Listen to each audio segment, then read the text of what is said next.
Bonjour à tous, bonjour à toutes.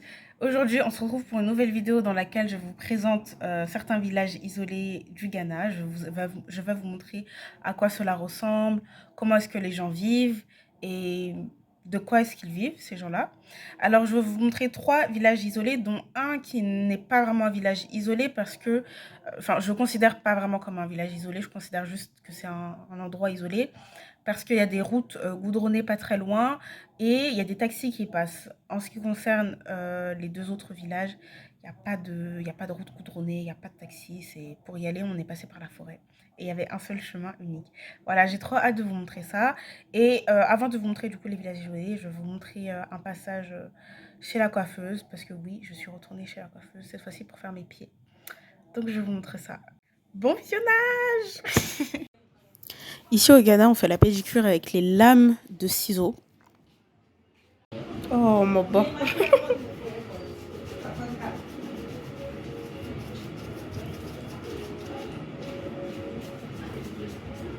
This thing they call manpower.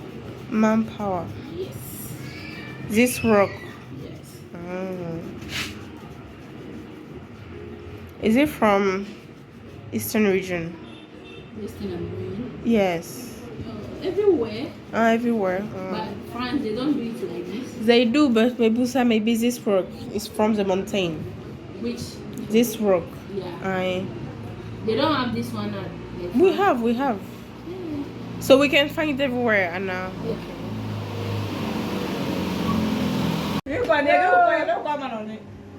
La palais means Ebuano.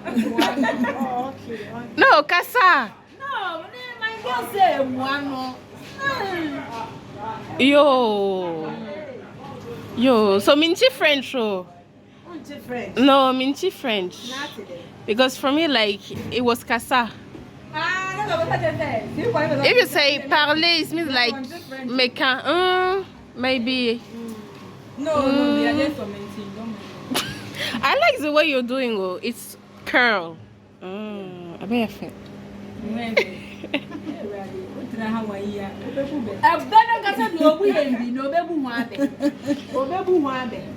Who did that for your tongue to be like this? Oh, my tongue.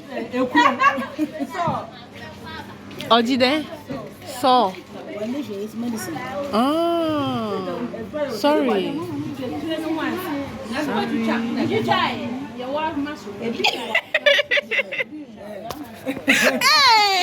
Hey! You're setting me. You. Dangerous. Oh. That's what video. Oh, Clarice, you fine.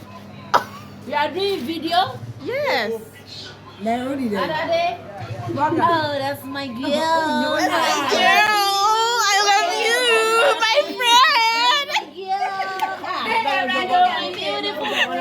My beautiful friend. I love you. Me too, I love you. That's my friend. My friend. Là, on est à la recherche de manioc dans le jardin. Ah, ça.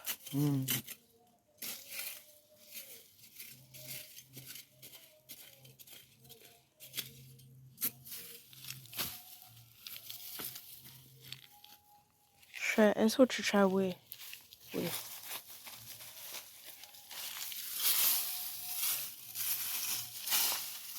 Ah, un chucha. Ah.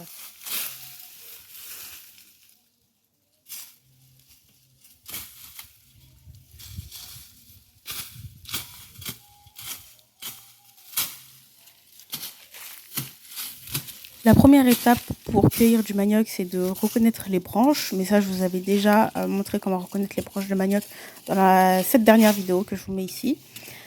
Et ensuite, vous arrivez à la racine, vous frottez avec le couteau, du coup, vous récupérez, vous retirez la terre pour sentir en fait où est-ce que sont le manioc tout simplement. Parce qu'en fait, il y aura des bosses. Du coup, c'est comme ça que vous allez voir où est-ce que se trouvera le manioc. Du coup, faut un peu creuser. Mais c'est plus genre frotter avec le couteau, comme j'ai dit. Genre, faut racler en fait, voilà. Racler plutôt que frotter, c'est mieux. Et là, apparemment, il n'y en avait pas. Ok.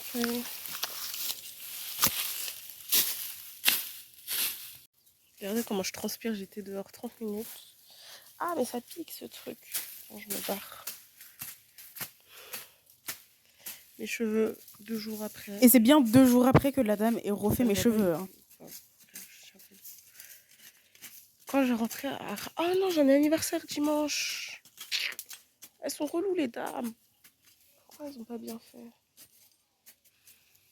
Je pensais que si j'attache ça va aller. Non. Oh mon dieu, trop la honte. Va falloir que je défasse ça. Faut défaire ça, Clarisse. Oh mon dieu. Donc là, on a panché. Donc je le jette. Comme ça, on va le récupérer après. Ça, je sais pas s'il veut prendre. Hop.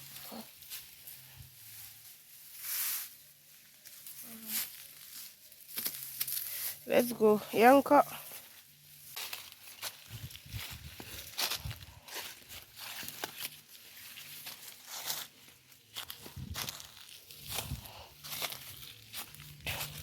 Je vais juste montrer cet épi de maïs du coup. Parce que enfin, ça m'amuse. Tout n'est pas exactement la même chose. Tout n'est pas exactement pareil. Et j'ai des beaux ongles. Hein. Et bah, ça rend la chose belle en fait. Ça rend la chose naturelle. Ça rend la chose. Enfin, vu que ça vient de la nature, c'est naturel.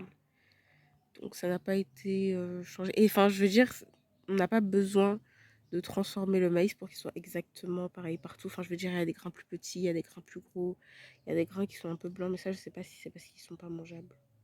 En tout cas, quand ils font du maïs bouilli et qu'ils le vendent avec de l'eau salée, genre, ils retirent pas ces parties blanches. Donc, on va faire du bankou avec, je sais pas si vous connaissez, mais c'est une pâte de maïs du coup fermentée qu'on mange avec du poisson frit ou du poisson salé et du piment. Moi, je mange pas de poisson, mais j'aime. Enfin, est-ce que j'aime vraiment le bankou? Est-ce que j'aime vraiment le bankou? Je sais pas. Waouh, Clarisse, le soleil. Regardez mon bras. Je sais pas si oui.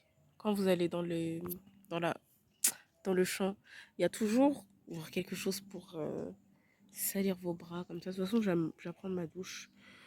Du coup, je sais pas si j'aime vraiment le bankou parce que c'est un peu fort. Ah oui, en fait, en France, je sais pas pourquoi, mais le bankou que je mangeais, il était hyper fermenté, hyper fort. Genre, il sentait bien mauvais. Et ici, au Ghana, genre, ils le font pas fermenter. Et je trouve ça bizarre parce que, enfin, pourquoi vous le faites pas fermenter en fait? Vous avez la température pour le faire fermenter. Donc, je comprends pas. Enfin, bref, j'ai épilé cet épi de maïs.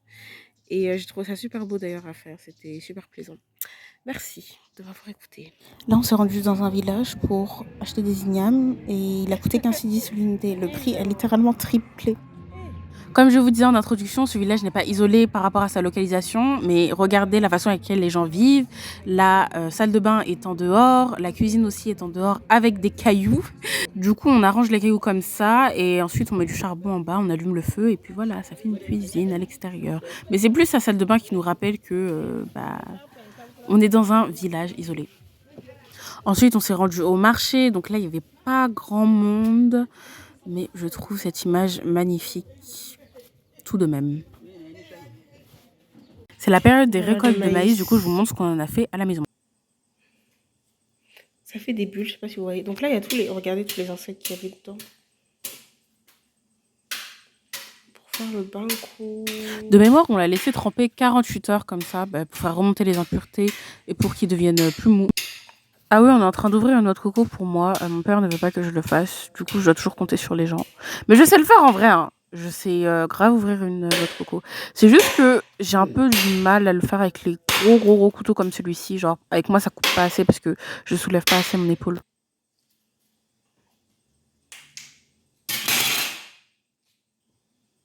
Mais là, c'est...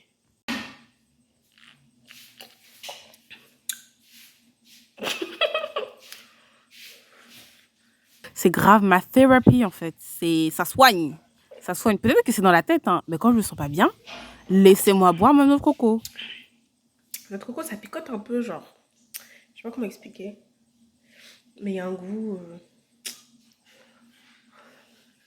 Je sais pas comment expliquer. Juste un petit rappel au cas où, on dit la noix de coco, le coco. La noix de coco, le coco. Merci. Avant de vous faire découvrir le second village, je vous montre à quoi ressemble la chienne de la maison. Elle est trop mignonne. En plus, elle vient d'accoucher de 2 bébés chiots. Du coup, maintenant, chiot, c'est déjà un bébé Clarisse. D'ailleurs, depuis qu'elle a accouché, elle a des gros seins, mais genre, ils sont énormes. Ça me rappelle bien que je fais bien d'être végane, puisque le lait n'est pas destiné à nous, les humains. Bienvenue dans le deuxième village, dont je ne connais même pas le nom d'ailleurs. Je ne sais même pas s'il y a un nom. Mais je sais qu'il est habité par des populations Krobo. Donc les Krobo, en fait, ce sont des populations qui viennent de la montagne. Et eux, ils sont descendus de la montagne pour se rapprocher. Enfin, vous savez qu'au Florida, genre, c'est le bas de la montagne. C'est pas le haut. Du coup, ils sont venus habiter ici. Et c'est aussi la terre de leurs ancêtres. Enfin, ils sont aussi Ashanti. Et voilà.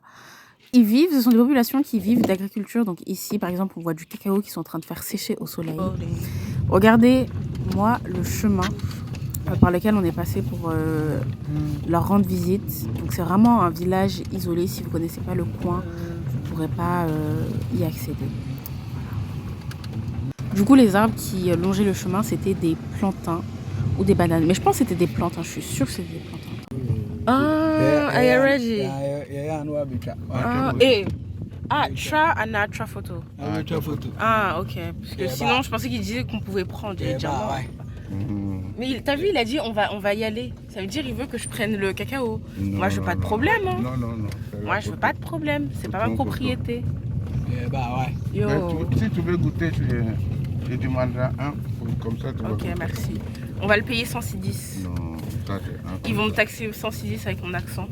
Non. Ah ouais, c'est vraiment une route. T'as pas le choix. Écoute.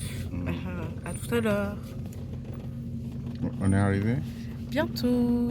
Ah, on n'est pas encore arrivé au village. Non, bientôt. On est bientôt arrivé. Papa. C'est comme dans Shrek. On est arrivé? Oui. Quand est-ce qu'on a? Oh loup!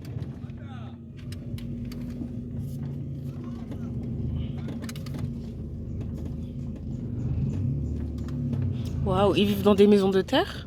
Oui. Qui leur a appris à faire? Madame Fo! Hey. Où c'est? Descends d'abord. Oui, j'arrive. Ici, encore une fois, vous pouvez remarquer la cuisine qui est en extérieur au milieu et la douche à gauche. Ils cuisaient du manioc. Je trouve ça trop bizarre parce que quand on entend palmier, en fait, on pense plutôt au cocotier, alors que les palmiers, c'est, regardez, l'arbre qu'il y a derrière moi. Ça, c'est un palmier. Vous voyez ses branches. Voilà, je vous le montre correctement ici. Ça, c'est un palmier. Bref, faut savoir qu'ils se sont installés dans la forêt. Hein. Autour, c'est la forêt. Nous, en Afrique, quand on a des invités, on les retrouve en bas des arbres. Et je trouve ça drôle, du coup, que la déforestation existe encore de nos jours. Parce que l'arbre, c'est l'essence, en fait. C'est la vie. Donc là, la madame, elle est en train de pound, genre d'écraser le manioc. Ici, les gens vivent de l'agriculture, donc du cacao et de la production de vin de palme, comme je vous ai montré dans cette vidéo. Et de spirit, du coup, de palme. Donc, c'est un alcool un peu plus fort de palme. This one they use it to do calabash. Attendez, je vous mets en pause. On dirait trop des melons. Ah, is it melon? Non, Watermelon. No, they use it to do calabash. Tu vois, il y a un Les truc, calebasses. Oui. On boit avec de l'eau. On boit l'eau dedans. Laissez-moi vous introduire à cette variété de cacao dont le fruit pousse sur le tronc même. Du coup, je trouve ça assez intéressant, assez joli à voir. Au fait, je vous ai déjà montré ça la dernière fois. Cacao, mais en fait, qui est sur des... C'est du cacao, mais en fait, qui est sur les branches, pas sur le tronc, tu vois. Il y a deux sortes de cacao. Et ça, du coup, c'est la deuxième sorte de cacao. Regardez, sur des branches avec des feuilles. Waouh. C'est pas sur le... J'entends le bruit d'une abeille, je m'en vais. Et à côté, il y a quoi? À côté, il y a des plantains, papa. Mais c'est fini, il n'y en a plus. Ouais, mais il n'y en a plus. Wow. Ah, banane. Banane. Parce que les feuilles sont grandes. Voilà le cacao.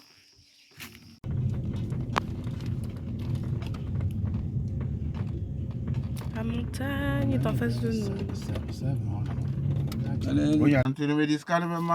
J'aime trop les billets de 20 10. Voilà, c'est violet. J'aime trop. Hein? J'ai pas les mots. C'est magnifique. La vidéo se termine. J'espère que vous avez apprécié, que vous avez découvert, appris des choses. J'ai juste oublié de dire que pour le premier village, du coup, les habitants vivent d'activités marchandes. Voilà, je voulais juste faire la précision. Merci d'avoir regardé la vidéo, merci de liker la vidéo, merci de la partager, merci de vous abonner. Je vous souhaite une bonne journée, une bonne soirée, ça dépend de quelle heure il est chez vous. Et à bientôt.